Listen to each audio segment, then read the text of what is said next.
Hey, Laura J. in a teary way on this 23rd day of March, and the 654-3-2-1 brings us to what I've been brewing and stewing for years now. 3 years I have been working towards completing the real story of Rome. Now I need to actually birth it. And it's the reality of my existence instead of empowerment. So I'm grateful that I didn't get it done any sooner. And I also am emotional because there is a cost to not, for me, for us all actually, because it's really important information that I have to bring forward. But others don't see the value of what we bring to the table until they do. And it's true for my friend Rose Marie, who painted this soul portrait, a commission that I paid her to do for me because I wanted it. And my friend Alex Barker painted that lady and cat. And then here is my art. This is where we have the infinity with a conversion point between the private and the public, which is why in the Curse of Noah, though you might call it the Curse of Ham or the Curse of Canaan, because those were the other three who were involved in the Curse of Noah in Genesis 8 or 9, when he's naked in his tent and his son sees him and then tells the brothers to come in and cover him so that he's clothed. Well, that's why we have Hiro's Prism. And this is where Dr. and Mrs. Vandertramp reign in La Maison d'Etre, where we become debtors, because that is the house of being converted into the thing we used to do before now we are defined by it. Problematic. XYZ 1 2 3, that's how we started this video, so I love that it comes back around. But this X is about the treasure, the roi. Well, the roi, R-O-I, is the king en français. Who is the queen though? Reine, of course, which means souveraine is under true queen. Oh, it's been a conspiracy theory that has intentionally confused those trying to use claims they didn't understand the spells behind. So, it is so important for us to see the agent is the Y side, and that's the night.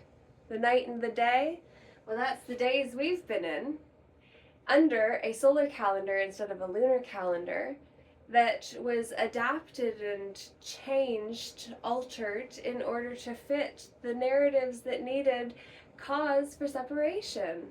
Time and space are the ways that we create space. So, the loser who pays for the captain and crew to do the job of robbing us blind is the peon, the pawn, peon in French. Pee on it, mark your spot. It's insane when we see the spells of the language as the land gauge. The containment field of capped consciousness and the territory up for grabs is ultimately people, places, and things. I'm teary because I didn't realize that someone in my inner circle doesn't actually see all that I have been transmuting while not getting this book done. That hurt at a deep level. And I expressed it because it needs to be expressed. Yet in the last 2 months, I have also been part of 2 rage clubs and discovered in the first that I don't even have access to that part of me fully because I shut it down when I was young and there wasn't space for it.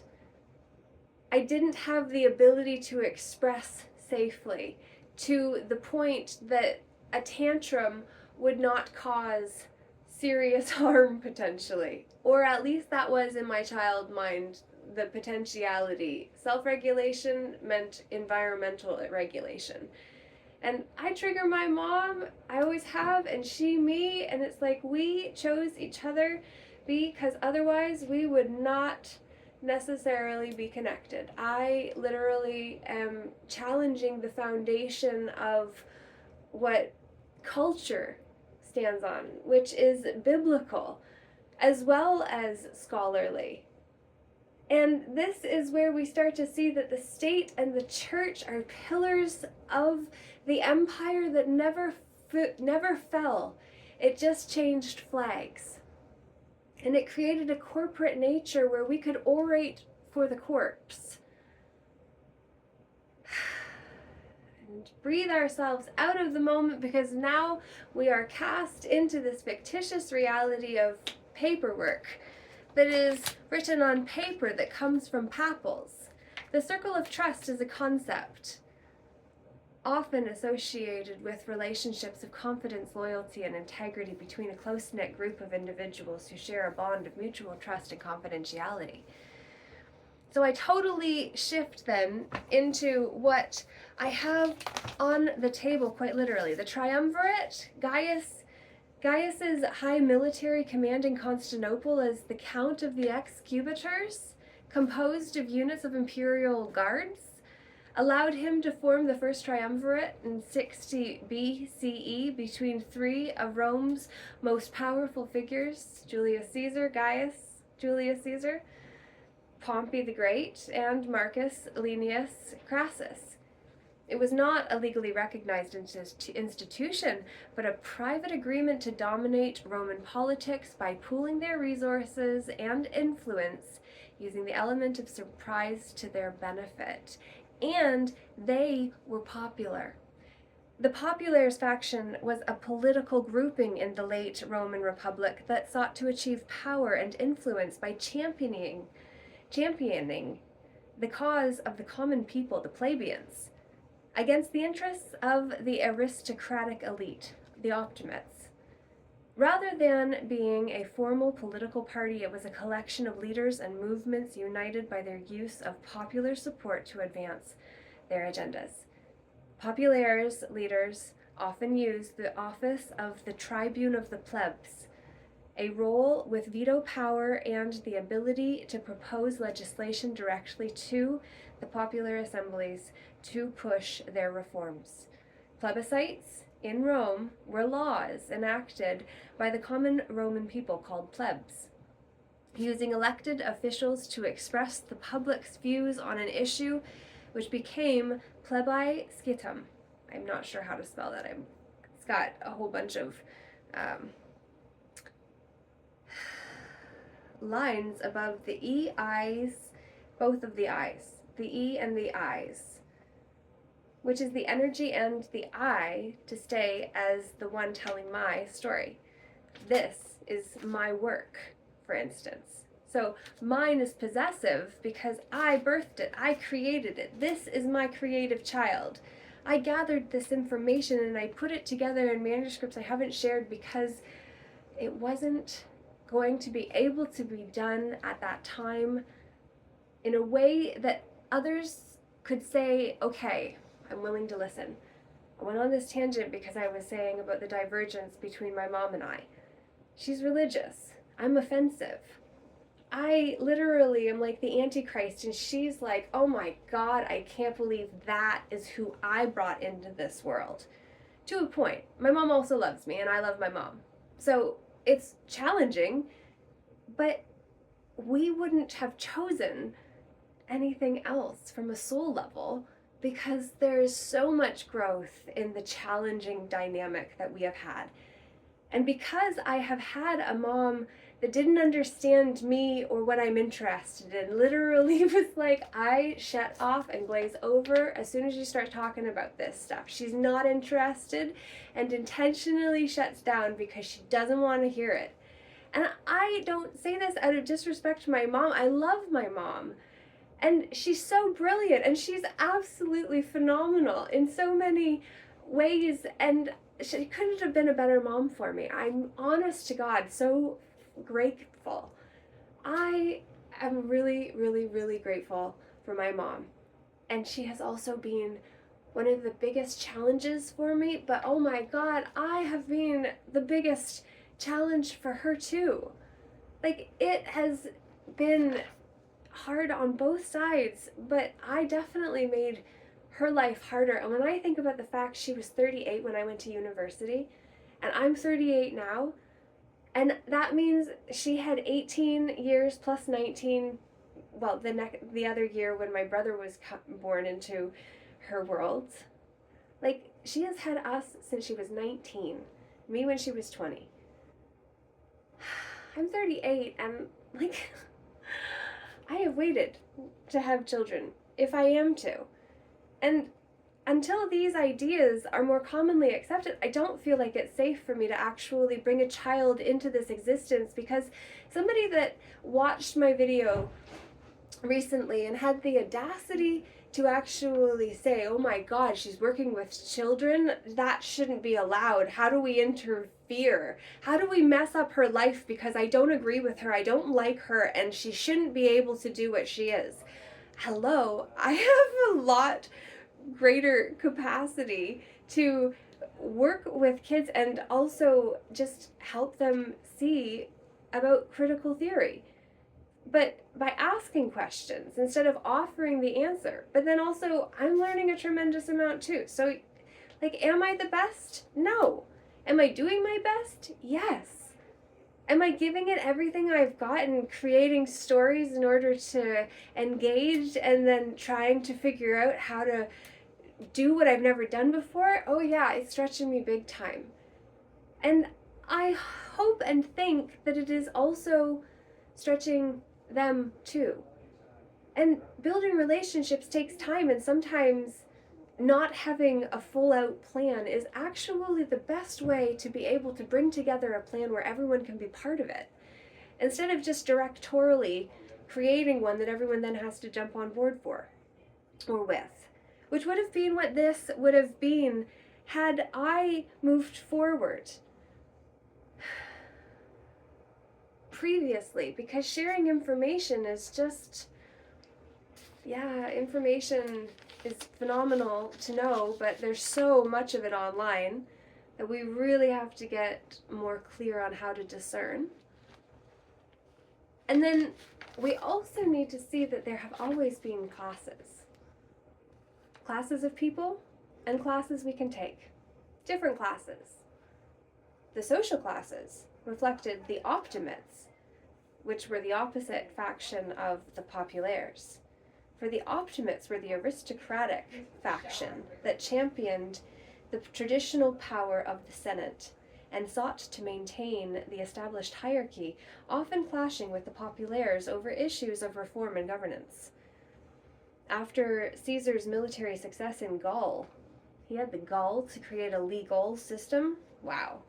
Pompey ordered him to disband his army and return to Rome as a private citizen, but he refused in a public act of defiance remembered as Rubicon River. Rubicon River marked the boundary between the province of Cisalpine, Cisalpine, Gaul, under Caesar's governorship, and Italy proper, where Roman law forbade a general from bringing an army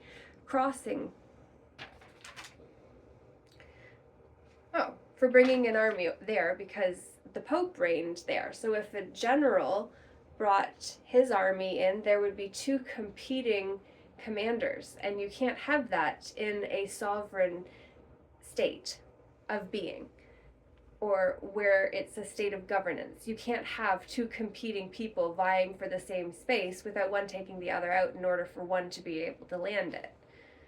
Crossing it with his troops would be interpreted as an act of insurrection, and in January 49 BCE, Caesar crossed the Rubicon with his legion, declaring the die is cast, alle iacta est, signifying the irresistible nature of his actions.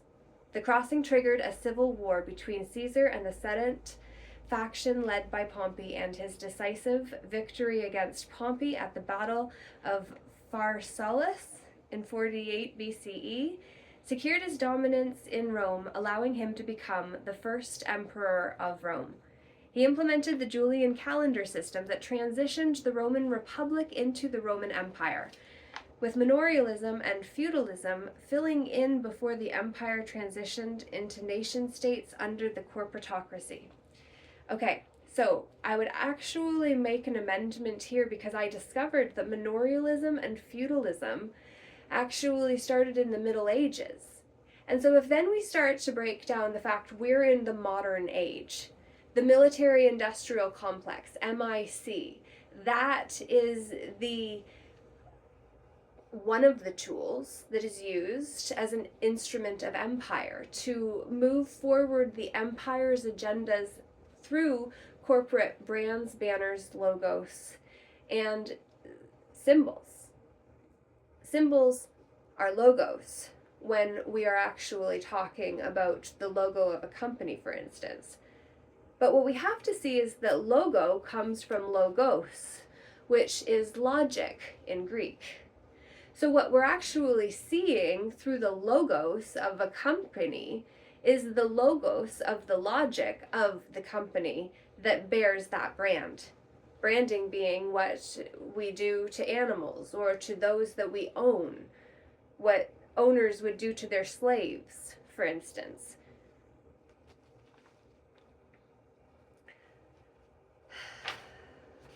I didn't know about the difference between Anglo-Saxon England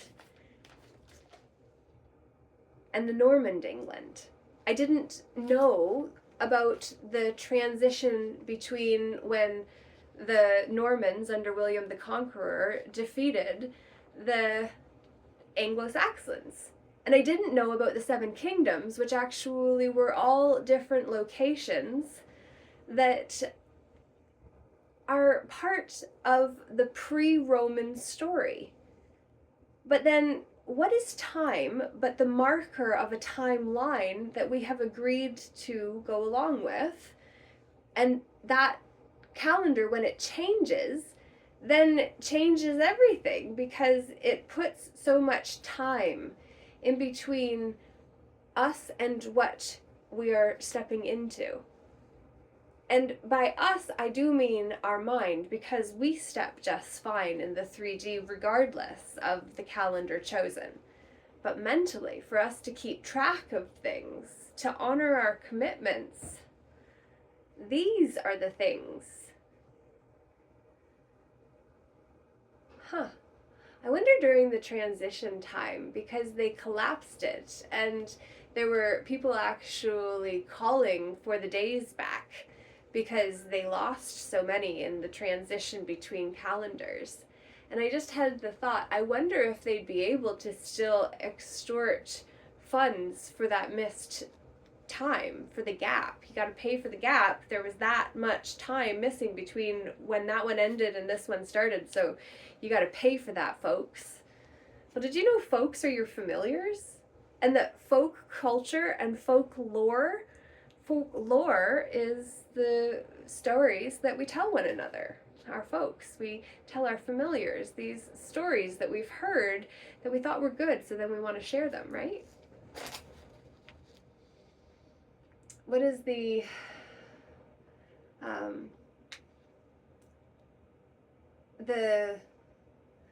Thousand Nights? The Thousand Nights story about the king that kept on beheading all of the women that he would marry, and as soon as they might betray him because his first wife cheated on him. And then there was also a tie-in with his twin brother whose wife also cheated and came to warn him, and he neglected the warning and then experienced the very same thing that his brother was coming to him to report. And so he was really vengeful and vindictive towards women, so basically could marry anyone and take them on and then kill them or have them killed. He didn't even have to do it himself because she might betray him and he didn't want to get hurt by her, or he might be falling. But what his one wife did, the woman who wasn't married yet, but I think it was actually his general's daughter, who was like one of the last girls, virgins, to be salvaged or to be saved from having to engage in this process of potentially having his daughter killed because the king had had so many other girls killed. Finally, she said, Dad, let me look after it. I think I can keep him entertained for him to move beyond it. I think I can make it. And so he introduced them, and she told him a story, but she didn't finish the ending. And so he had to wait for her to tell him the ending the next night, and he was so excited to hear it, he forgot about killing her and his rule and what he always did with all the others that excited and delighted and then bored him and were gone from existence generally. This one kept him coming back time and again. And we have been primed for that with social media as well, groomed in a way that they weren't. Because during that time when that story was told about that king that killed all of his wives and that girl that had to come up with these stories during the day in order to tell them to him at night and save herself, because if he did get bored, he could just kill her, as he had so many other before her. But interestingly, they had several children together, in fact.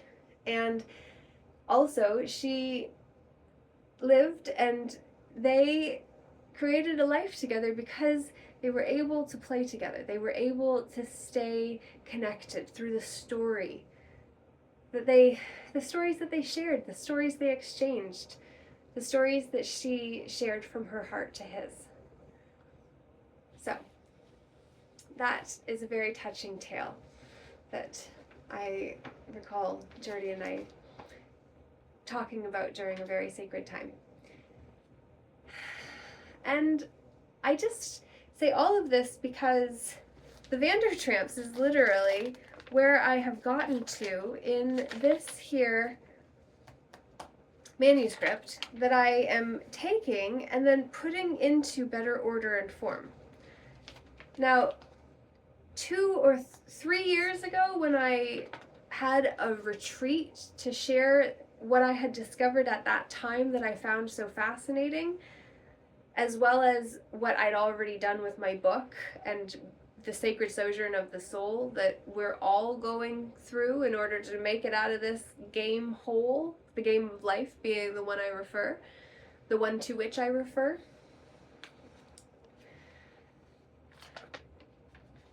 If you would like to hear more of this, I would like to share it. And I think it's really important information because this is like a history, sociology, culture, anthropology, ology being the study of the thing that it is about, and it covers many spectrums because the imperial arcana, or the arcana imperii, which is the imperial arcana of arcs or story lines that involve different characters that we're familiar with playing, which is in La Maison d'Etre why Dr. and Mrs. Vandertramp is the memnonic of a memory tool used to portray all of the different verbs that use être instead of avoir, to make us the thing we used to do before now we take on the title, which is what happens when we say I am. I am that I am. Well, did you ever think that maybe you were saying you're actually that, which is requiring the abandonment of all of this in order to fit into that here, whatever this smaller element to this is? That. I am that I am. I am that I am. You are? I'm not. I'm this. And so much more. Because my toroidal field actually runs through me like an apple core. But you know these things, I'm sure.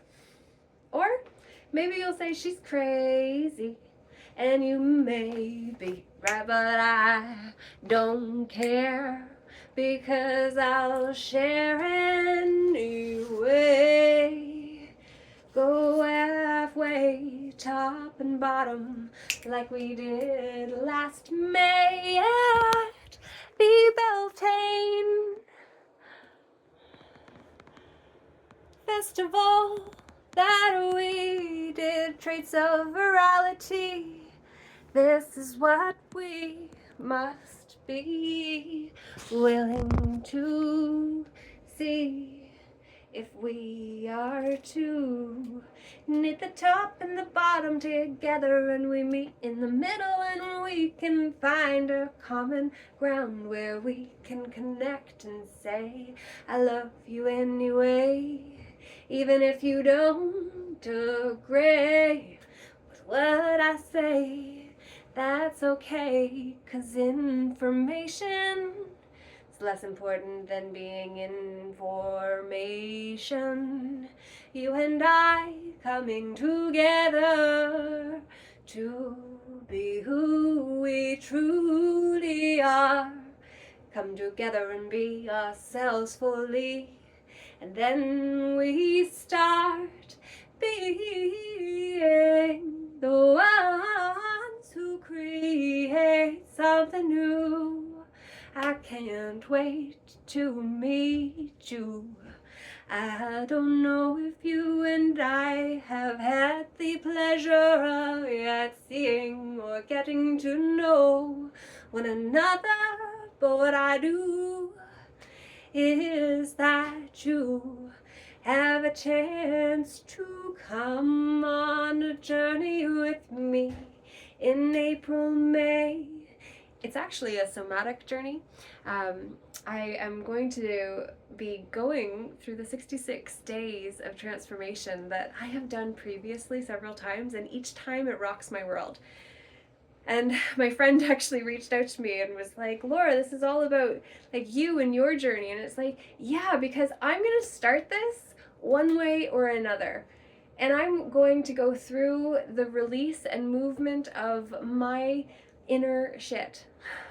The ship high in transit parts, or the ship so low you can't see them bits of me that I pushed in me as to why I couldn't actually access the rage. Well, I can, and it's just I am quick to redirect that part of me so that it's conscious competence. Take that someplace other than where I'm so triggered I am going to do some damage. So, I've not ever been in a fight physically before, because the one time that I almost did, I redirected and said, take her home now. They did. And she and I just didn't ever wish to really be connected after that. And that's okay. We are able to go our separate ways. But if we are not willing to actually bridge the gap, there's a whole lot to that can be filled in that space. And I think it's worth talking about in community. I think it's important to have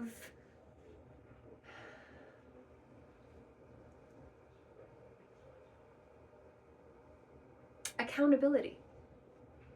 I think it's really important for us to be able to keep ourselves accountable. I think that's important.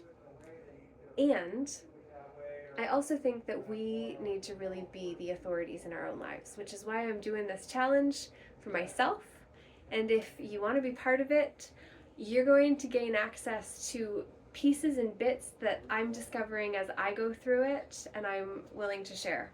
So I may well do some videos and stretch, and then we can actually move some of these energies together as I do it for myself, and then you can do it with me, and we can experience this somatic yoga practice that I got in a book from Timu, actually, and I don't have it upstairs here, so I can't share it with you, but they don't even have the author's name anywhere in the book. I had to type in the title and find it on Amazon in order to find out who actually wrote it, which is pretty insane given that she speaks to getting in touch after you've been through it, and there's pictures of her all throughout it, but the fact her name did not appear in this copy is troubling.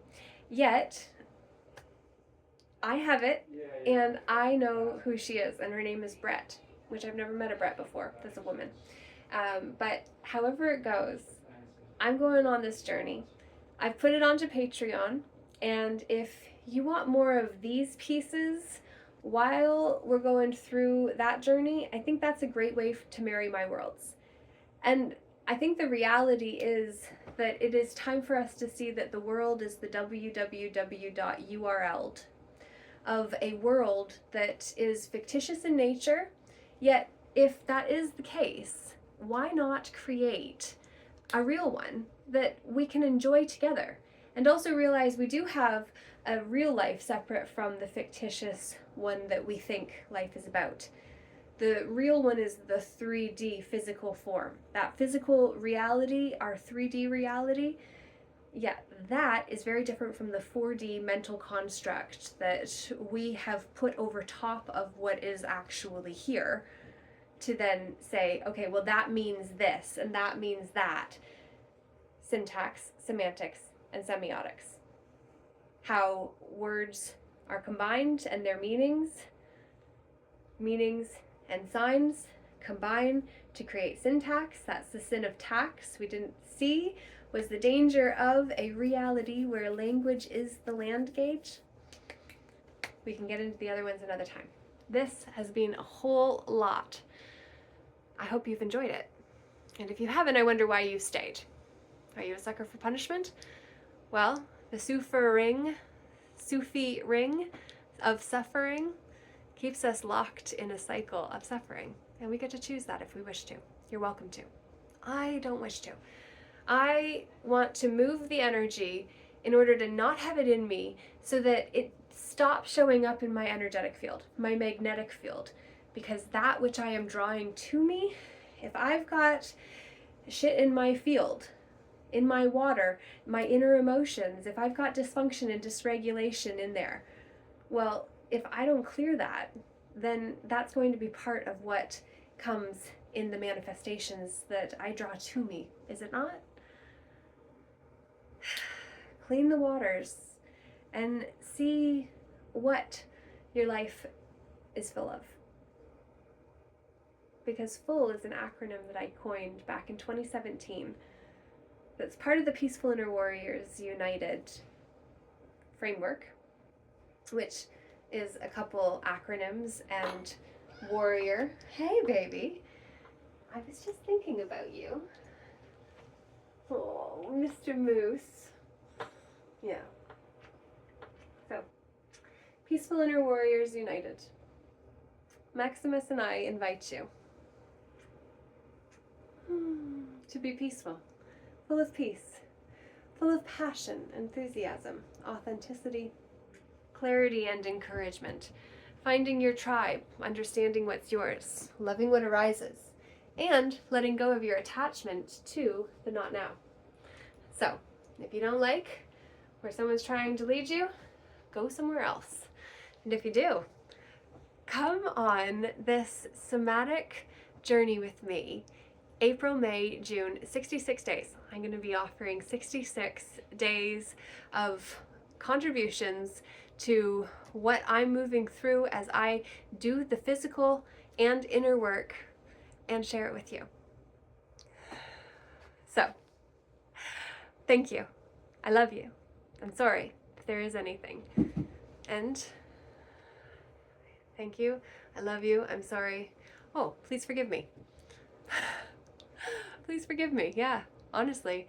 If there is anything that I have done to you, and the last video where I spoke to that fact, I went off on a tangent on two girls that painted me as the villain in their story because we hadn't cleared the air, and I don't know if after they shared their story and I shared my version, whether that changed theirs or not, I don't know. But what I do know,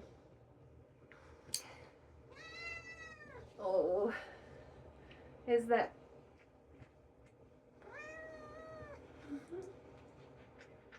he's purring and also wants his freedom. And he's missed me because I've been away for a couple days. So he's like, when you come, he's gonna jump up there, aren't you? He sat at my foot. And he is so precious, and I love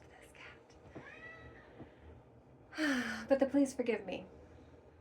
Where I had almost went and forgot because I lost myself in the tangent, as I just did again in this video, is to say that if I have done anything to cause you harm, please let me know. Privately would be most ideal, but publicly may be the way that you wish to, and it's going to be how it's going to be. But ultimately, public and private is the mixed war that we're literally in. And where I have caused any form of harm or hurt, whether it even just be your feelings, please let me know, and I would love to say I'm so sorry. I didn't mean to, and if I did, I don't even know where I would have been mentally then. Oh, and he knocks over. The next piece we'll need to get into, which is the birth certificate scam, the uniform securitization scheme. Would you be interested in hearing about that? Maximus apparently thought it would be a good thing to cover in this challenge that I hope you will choose to join me on. Much love, Laura Jack. Namaste. Namago for today.